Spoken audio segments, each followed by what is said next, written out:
Chez l'enfant, les cauchemars peuvent être surprenants au point de perturber son sommeil et celui des parents qui se retrouvent souvent désemparés devant les crises d'angoisse. Alors comment faut-il réagir pour gérer au mieux la situation? Les réponses avec le docteur Stéphane Clerget. D'abord, les cauchemars, c'est quoi exactement? Alors les cauchemars, c'est en fait une mauvaise digestion de ce qui s'est passé pendant la journée. C'est-à-dire on a plein d'événements dans la journée, on fait des choses, il y a des émotions, on se fait disputer, on est contrarié, ou au contraire il se passe des belles choses.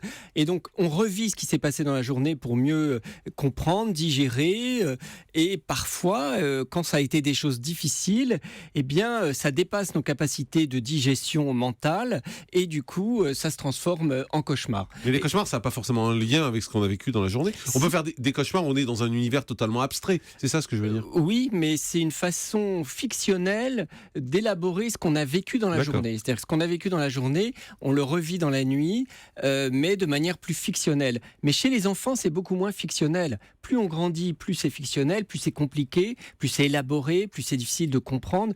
Plus chez l'enfant, finalement, ça ressemble vraiment à une scène de cinéma ou de dessin animé. Ça ressemble vraiment... C'est-à-dire qu'un enfant qui s'est fait disputer par sa maman, un enfant de 3-4 ans, eh bien, dans son rêve, eh bien, il va se faire disputer par une sorcière, par exemple. Hein. C'est assez proche, finalement, de la réalité. Mais c'est une impression où les enfants font plus de cauchemars que les adultes? Oui, vous avez raison. Les enfants, à certaines périodes de la vie, font plus de cauchemars. C'est entre 2 ans et 5 ans et entre 11 ans et 14 ans qu'on fait beaucoup de cauchemars. Normalement, entre ces deux périodes-là, on n'en fait pas trop, en tout cas pas tellement plus que les adultes. Alors pourquoi les enfants en font plus?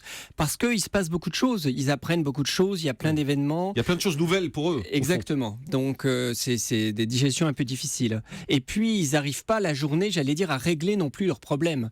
Donc, quand on règle ces problèmes la journée, eh bien, on fait moins de cauchemars la nuit. Julie. Mais il y a beaucoup de violence dans leur imaginaire aussi. À cause des contes d'enfants, il y a toujours des trucs effrayants dans les contes, dans les films. On leur fait peur en permanence. Oui, mais à la fois dans la vie aussi, vous savez, les cauchemars datent pas du cinéma, existaient même avant la littérature. C'est-à-dire que la vie réelle est de toute façon assez angoissante. Parce qu'il ne maîtrise pas, en fait, parce que l'enfant ne maîtrise pas tout ce qui se passe autour de lui. Exactement. Donc tout peut lui faire peur, au fond. Exactement. La crainte que ses parents partent, la crainte de ne plus être aimé, la crainte éventuellement d'avoir un accident dès qu'il découvre la possibilité d'avoir un accident.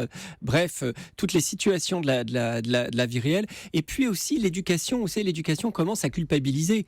Ah, c'est pas bien ce que tu as fait, tu es vilain. Eh bien, l'enfant va faire un cauchemar et il va rêver de quoi? D'un monstre qui l'attaque. Mais ce monstre, c'est qui? C'est lui. C'est le vilain qui est en lui, par exemple.